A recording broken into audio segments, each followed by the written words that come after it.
Running footwear as we know it's really come full circle. So back in the good old days it was very minimal, really for professional athletes or elite athletes, and then it became way more complicated as time went on.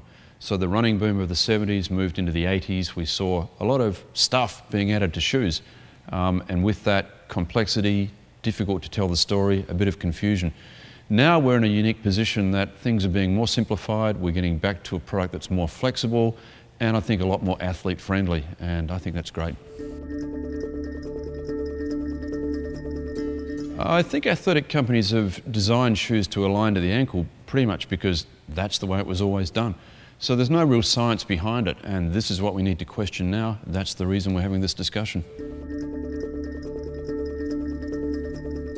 The subtalar joint's a really important joint. So if we look at the foot, we have the ankle, which is actually a joint of the leg, and the ankle connects the leg to the foot.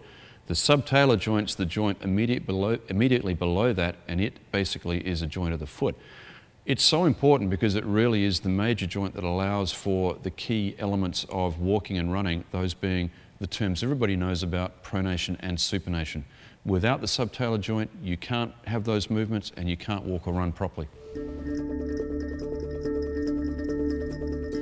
Axial geometry, as the name suggests, is all about axes. So when we talk about motion of the foot, we always talk about motion around an axis. So if we look at the ankle joint here, you can imagine that if we drive a nail through the ankle joint, so it's this pin here, and we rotate the pin, the motion is going to be in this direction as we rotate it. Now the unique thing about the subtalar joint is that its axis is aligned obliquely. So it's actually aligned in this direction, which means that as you rotate the subtalar joint, the movement is in the direction of supination or in the direction of pronation. And that's what makes this technology so important. So shoe designed to accommodate axial geometry, very, very important. If we have a look at the way this shoe is constructed, this is pretty representative of the way every shoe's ever been constructed by any company. So you can see that this is a grid pattern. And as we said, you know, when you design it in this way, it makes a recognition mostly of the ankle joint. And as we know, the ankle joint's not the most important joint. The most important joint is the subtalar joint. So we have to basically look at a deconstruction of the midsole and change the angles or manipulate the geometry of the midsole to recognize the subtalar joint, not the ankle joint. If we can do that, we're on a real winner. The advantages of axial geometry for an overpronator or an oversupinator are many.